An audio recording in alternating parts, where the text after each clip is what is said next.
नमस्कार, आप देख रहे हैं द न्यूज वर्ल्ड और मैं हूं आपके साथ पूजा। खबरों पर जाने से पहले एक नजर डालते हैं टॉप हेडलाइंस पर। फर्जी तरीके से सिम कार्ड एक्टिवेट करने और साइबर ठगों को देने वाली सिंडिकेट का खुलासा।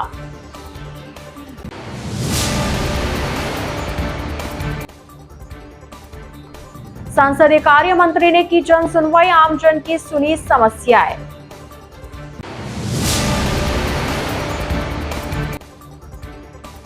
विकसित राजस्थान पर संभाग स्तरीय कार्यशाला आयोजित। तो यह थी हेडलाइंस और अब खबरें विस्तार से। जोधपुर कमिश्नरेट पुलिस ने साइबर क्रिमिनल को ठगी के लिए फर्जी सिम उपलब्ध कराने वाले एक बड़े गिरोह का पर्दाफाश करते हुए 2 आरोपियों को गिरफ्तार किया है और उनके कब्जे से कई सिम, मोबाइल, चेकबुक, आधार कार्ड, पैन कार्ड बरामद किए हैं। डीसीपी पश्चिम राष्ट्रीय राज वर्मा ने बताया कि कुछ दिन पहले हमें इनपुट मिला कि बासनी थाना क्षेत्र में एक एयरटेल और वोडाफोन का डीलर है जो फर्जी तरीके से सिम एक्टिवेट कराकर साइबर क्रिमिनल्स को बेच रहा है। इस सूचना पर commissionerate police cyber cell team और बासनी थाने की टीम ने डेवलप किया। जांच में सामने आया कि राहुल नाम का व्यक्ति जो एयरटेल और वोडाफोन का डीलर है, वह यह फर्जी सिम उपलब्ध करा रहा है। पुलिस ने राहुल को हिरासत में लेकर पूछताछ की तो उसने बताया कि अब तक उसने 300 सिम फर्जी तरीके से एक्टिवेट कराकर साइबर क्रिमिनल्स को बेची है और इन 300 सिम का उपयोग करते हुए देश भर के विभिन्न थाने में 50 लाख रुपए की साइबर ठगी के परिवाद दर्ज हुए हैं। डीसीपी पश्चिम राष्ट्रीय राज वर्मा ने बताया कि इस नेटवर्क के 2 आरोपियों को गिरफ्तार किया गया है। वहीं एक अन्य आरोपी की भी जानकारी मिली है जिसकी गिरफ्तारी के प्रयास किए जा रहे हैं।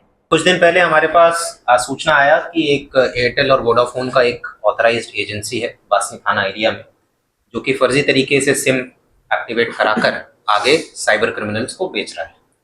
ये जो सूचना आई उसके बाद हमने एक टीम का गठन किया जिसमें मेरी साइबर सेल की टीम, बासनी थाना के एसएचओ के नेतृत्व में बासनी थाने की भी टीम साथ में लगी और इस पूरे सूचना को हमने डेवलप किया। काफ़ी 4-5 दिनों तक हमने डेवलप किया और उसके बाद ये खुलकर आया कि ये एक राहुल मोबाइल वाला है जो कि ऑथराइज्ड एजेंसी है, एयरटेल और वोडाफोन का सिम बेचता ही है। इसने करीब 300 सिमें फर्जी तरीके से एक्टिवेट कराई और आगे साइबर क्रिमिनल्स को इसने बेचा है। हमने जो अनुसंधान किया है अभी तक प्रतिबिंब पोर्टल पर इन 300 सिमों के विरुद्ध करीब 50 लाख के साइबर फ्रॉड के परिवाद दर्ज है। अभी तक हमने इसमें 2 व्यक्तियों को गिरफ्तार किया है। एक तो ये जो एजेंसी वाला है राहुल कुमार शाह और इसके साथ इसका एक सहयोगी है मोहम्मद इकबाल। टोटल सीजर की मैं बात करूं तो इनसे अभी तक हमने 104 SIM card, 31 mobile phone, 2 POS machine, 1 chequebook, 5 ATM card, 9 खाली चेक और साथ ही साथ आधार कार्ड, पैन कार्ड और कुछ हिसाब किताब की डायरी भी हमने बरामद की है। हमने इनको अभी पीसी पर लिया, इनसे पूछताछ कर रहे हैं और प्रयास ये है कि आगे का जो इनका पूरा सप्लाई चेन है, जो पूरा नेटवर्क है, ये आगे किसको बेचते थे, कितने पैसे में बेचते थे, इन सब का हम एक बार अनुसंधान करके और खुलासा करने का प्रयास करेंगे। अभी इन 2 लोगों को हमने गिरफ्तार किया है। अभी जो पूछताछ में एक और व्यक्ति का नाम आ रहा है जो कि इनको मेवात साइट के क्रिमिनल्स से संपर्क में लाया है, जो कि वो कनेक्टिंग पॉइंट था। अभी उसके पीछे हमारी टीम लगी हुई है और जल्दी हम उसको एक बार जब गिरफ्तार करेंगे तो बाकी चीज़ें और करेंगे। पूरे भारत के हैं जो हमारा एक मैं बताना चाहूँगा एक ऑल ओवर इंडिया का एक पोर्टल है प्रतिबिंब पोर्टल करके। उसमें हमें पूरे भारत के जो भी साइबर फ्रॉड होते हैं और जिन नंबरों से होते हैं, जिन एरियाज़ में होते हैं, उनका सारी सूचना मिलती है। तो ये जो हमने अभी पूरा वेरीफाई करवाया, अनुसंधान किया, जो 300 फर्जी सिम कार्ड कहाँ कहाँ इस्तेमाल हुए हैं, पूरे भारत में इस्तेमाल हुए हैं साइबर फ्रॉड का। संसदीय कार्य, विधि एवं न्याय मंत्री जोगाराम पटेल ने सोमवार को सर्किट हाउस में जन सुनवाई कर आमजन की समस्याएं सुनी और संबंधित अधिकारियों को आवश्यक कार्रवाई कर आमजन को राहत प्रदान करने के निर्देश दिए। इस दौरान पटेल ने कहा कि मुख्यमंत्री भजनलाल शर्मा के कुशल नेतृत्व में प्रदेश सरकार हर वर्ग के उत्थान एवं कल्याण के लिए निरंतर कार्य कर रही है। उन्होंने कहा कि आकांक्षाओं के अनुरूप प्रदेश के चहुमुखी विकास को समर्पित वित्तीय वर्ष 2025-26 के लिए बजट प्रस्तुत किया गया है।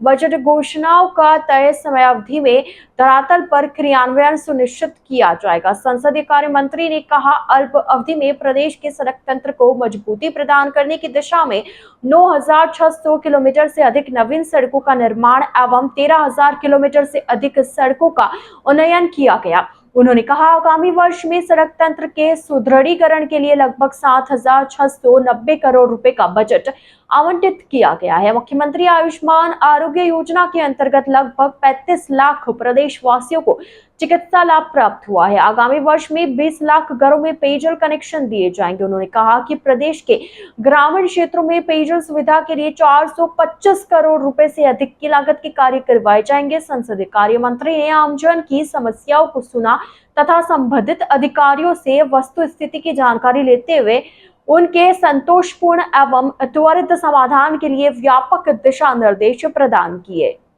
उन्होंने पूरे राजस्थान में एक माहौल, एक वातावरण बनाया भाईचारे का, प्रेम भाव का, और ये वातावरण भाईचारे का, प्रेम भाव का निरंतर चलता रहे, ऐसा मेरी प्रभु से आराधना है। हमारे राजस्थान में इस मुख्यमंत्री जी ने दोनों बार ऐतिहासिक बजट दिए हैं, जिसमें जोधपुर को भी अनेक सौगातें दी है, और आप उसका नतीजा देख सकते हैं कि आज इतनी बड़ी संख्या में पिछले 3 दिनों से हमारे क्षेत्र के सभी ग्रामवासी तहे दिल से यशस्वी मुख्यमंत्री जी का आभार व्यक्त करने के आदेश, जिनका कोई बिजली का काम हुआ हो, किसी के पानी का हो, किसी के महाविद्यालय का हो, किसी का तहसील का हो, किसी के उप तहसील का हो, ऐसे ऐतिहासिक काम हुए जिसके लोग फूल मालाओं के साथ आते हैं। हमारे यहाँ गैर नृत्य की परंपराएं हैं, उसको भी बराबर हम निभा रहे हैं।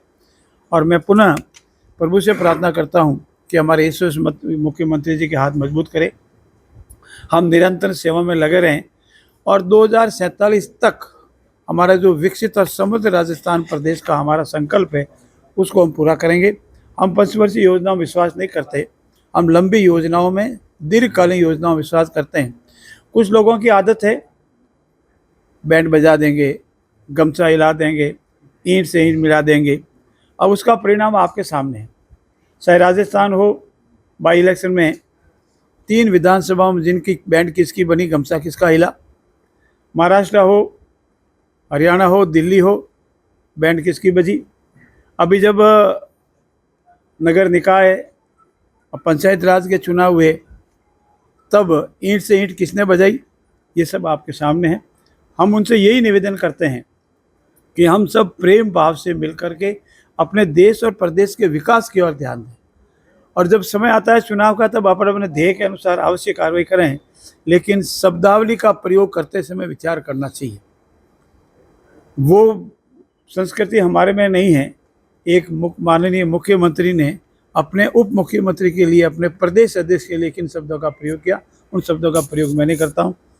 5 साल होटलों में रहने के बावजूद भी, कुर्सी की खींचतान के बावजूद भी, अगर वो अपने धरातल को नहीं पहचाने तो ये उनको मुबारक हो। हमारा एक ही ध्येय है, आम जन का विकास, राजस्थान का विकास, समृद्ध और विकसित प्रदेश बने, यही हमारा ध्येय है। देखिए, बैंड किन की बज रही है, ये तो आम जन और मीडिया के साथी अवलोकन करते हैं।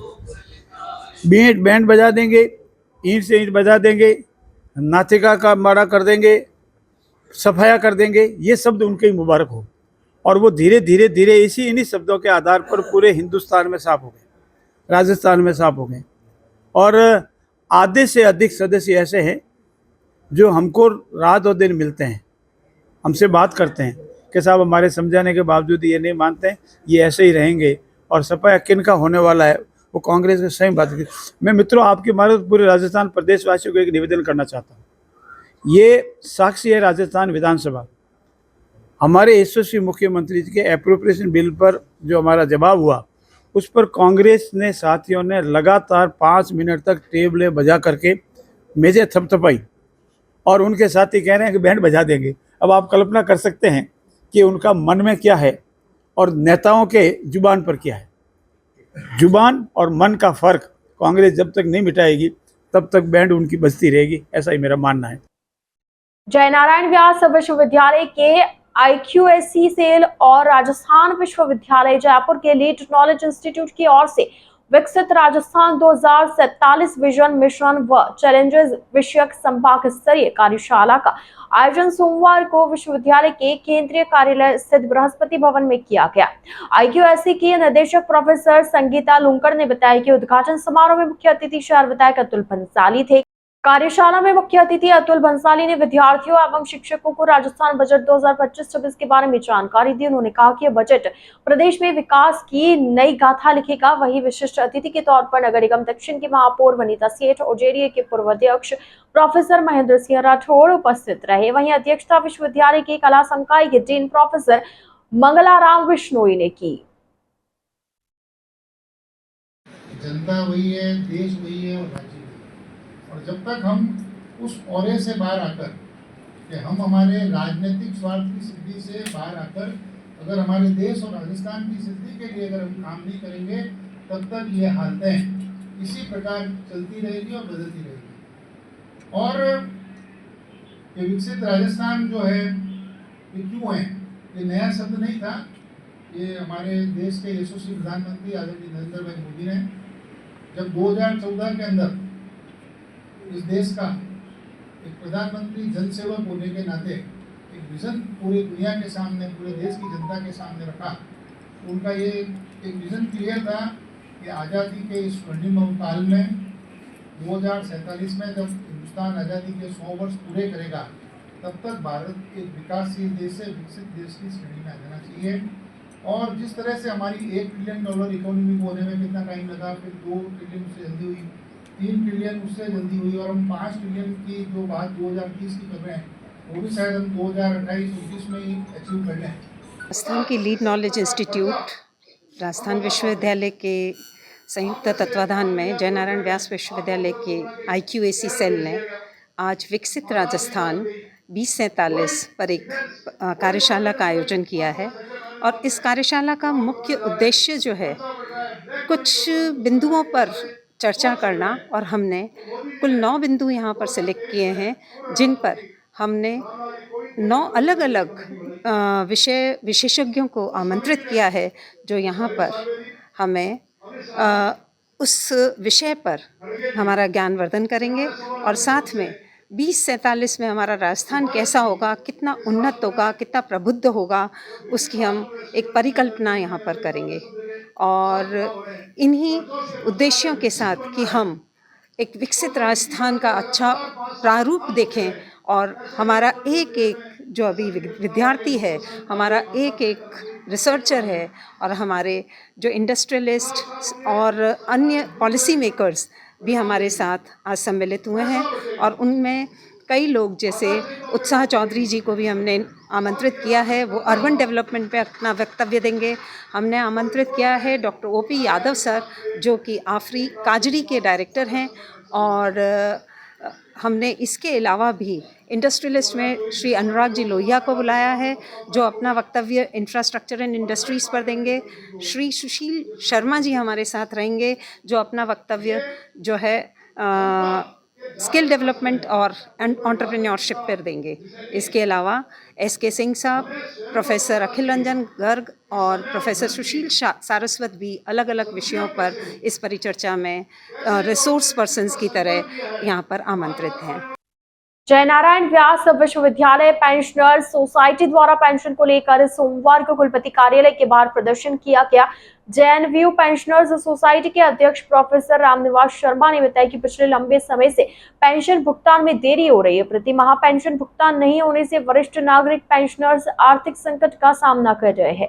कई वरिष्ठ पेंशनर्स इसके कारण अवसाद और डिप्रेशन में चले गए हैं। पेंशनर्स को 7वें वेतन आयोग से पेंशन पुनः निर्धारण कर बकाया एरियर राशि का भी भुगतान नहीं हुआ है। पेंशनर्स अपनी समस्या वहां आए शहर विधायक अतुल भंसाली को भी बताने पहुंचे। विधायक भंसाली वहां कार्यशाला में भाग लेने आए थे। इस पर उन्होंने पेंशनधारियों की समस्या समाधान का आश्वासन दिया।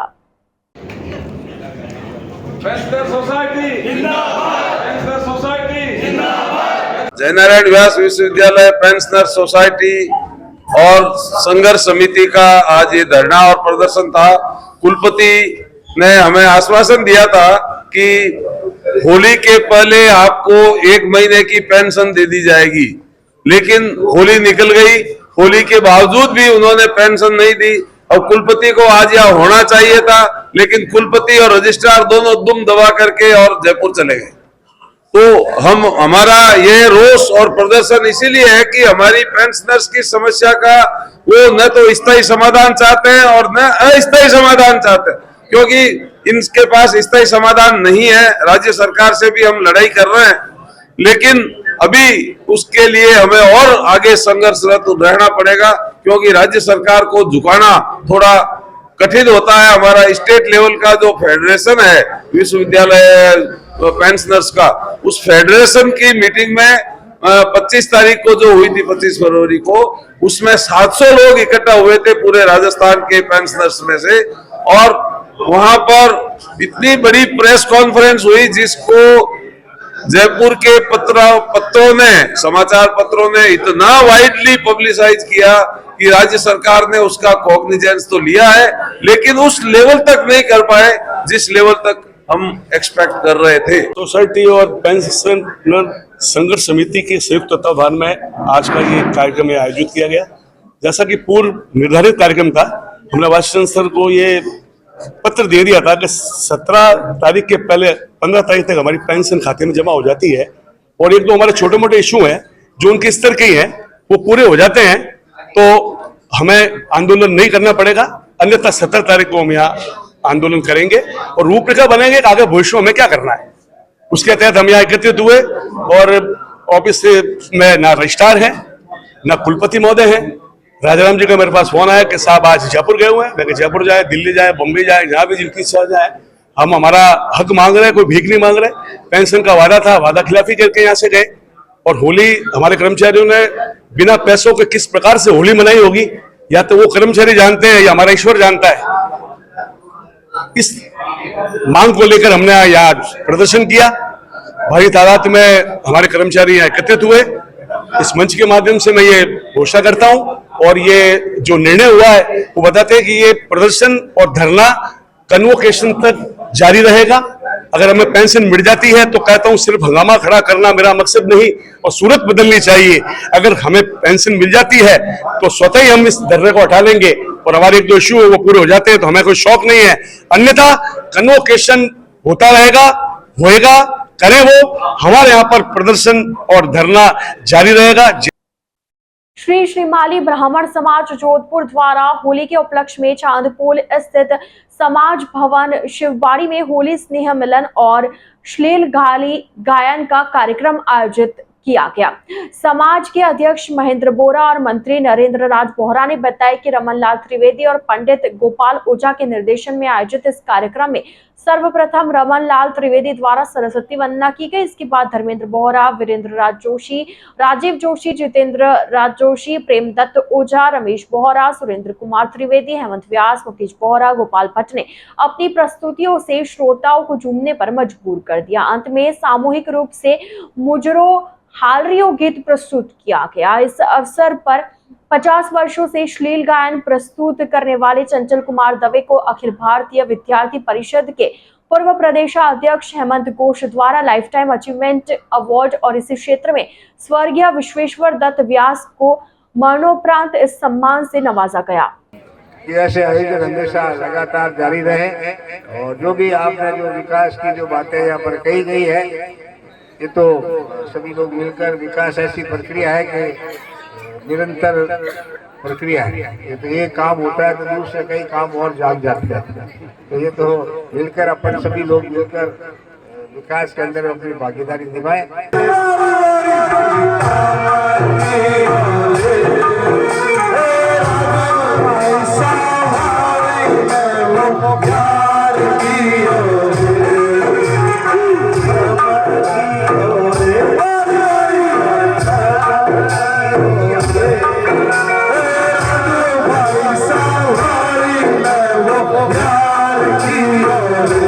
श्रीमाली ब्राह्मण समाज महामिंद्र का होली स्नेह मिलन आयोजन विगत 40 साल से परंपरागत तरीके से यहाँ पे सभी को घर घर जाकर आमंत्रण देकर आयोजित किया जाता है। इसके पूर्व होली विधिवत पूजन करके समस्त समाज बंधु मातृशक्ति एक साथ एकत्रित होकर होली का पूजन करके उसका दहन होता है और दूसरे दिन जितने भी नव जातक है उनको इसी भवन में बुलाकर गाजों बाजों के साथ में उनका सामूहिक डुंडोत्सव किया जाता है और उसके बाद में होली स्नेह मिलन होता है, जिसका आज भव्य आयोजन है। और आज इस होली स्नेह मिलन के उपलक्ष्य में समाज के लिए एक बहुत बड़ी उपलब्धि है कि श्रीमान गजेंद्र सिंह जी शेखावत साहब, माननीय संस्कृति मंत्री और पर्यटक मंत्री, आपने भी आज इस स्नेह मिलन में आने का न्योता स्वीकार किया, किंतु दिल्ली से उनके कॉल आने से प्रातः 9 बजे समाज की एक विशाल धरोहर जो बदासिया है, वृंदावन बगीचे के नाम से वो विकसित है, वहाँ पे सांसद कोटे से एक वेदा ध्यान हेतु हॉल का निर्माण परिपूर्ण होकर उन्होंने आज उसका लोकार्पण किया, जो हमारे समाज के लिए एक बहुत बड़ी उपलब्धि है। और इस आयोजन में समाज के प्रत्येक बंधु को निमंत्रण दिया जाता है, उसके लिए कोई शुल्क निर्धारित नहीं है, स्वेच्छा से जो भी सहयोग दे वो परंपरा हमने बनाए रखी है, जिसका आयोजन यहाँ पे हो रहा है। द न्यूज वर्ल्ड के इस बुलेटिन में फिलहाल वक्त हो चला एक छोटी सी ब्रेक का। ब्रेक के बाद जल्द हाजिर होंगे, आप बने रहिए द न्यूज वर्ल्ड के साथ।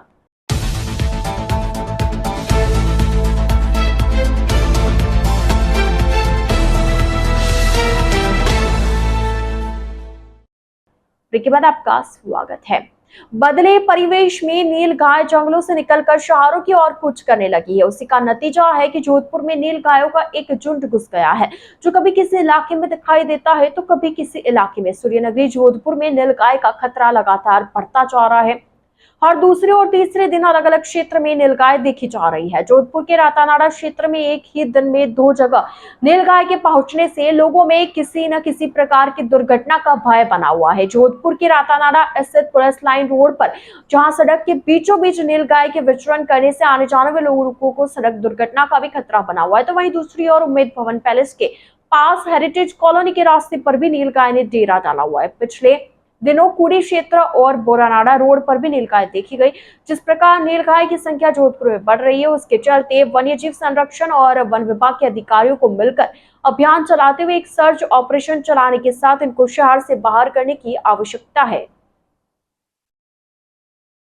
जोधपुर शहर की बासनी पुलिस ने कैफे की आड़ में चल रहे एक हुक्का बार पर रेड दी, जहां से हुक्के और फ्लेवर को जब्त करने के साथ संचालक के खिलाफ केस दर्ज किया गया। बासनी थाना अधिकारी नितिन दवे ने सांगरिया बाईपास क्षेत्र में चल रहे एनएच रेस्टोरेंट एंड कैफे में दबिश देकर संचालक सुरेश मेघवाल को पकड़ा। यहां कैफे की आड़ में ग्राहकों को हुक्का परोसा जा रहा था, उसके खिलाफ कार्रवाई की गई। जोधपुर कमिश्नरेट पुलिस ने अलग अलग स्थानों पर अवैध शराब कारोबारियों के खिलाफ कार्रवाई करते हुए आधा दर्जन लोगों को पकड़ा है।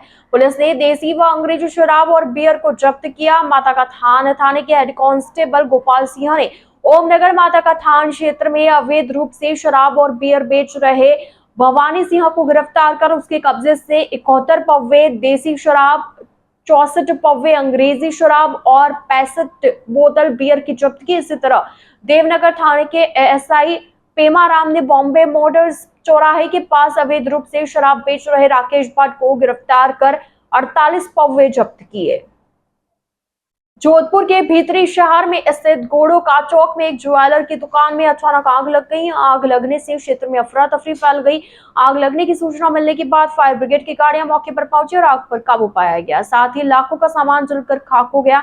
गनीमत रही कि किसी भी तरह की कोई जनहानि नहीं हुई। द न्यूज वर्ल्ड के इस बुलेटिन में फिलहाल के लिए इतना ही। आइए चलते चलते एक बार फिर नजर डालते आज की टॉप हेडलाइंस पर।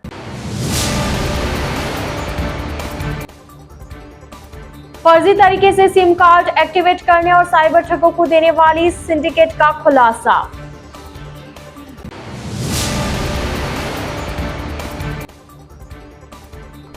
संसदीय कार्य मंत्री ने की जन सुनवाई, आमजन की सुनी समस्याएं।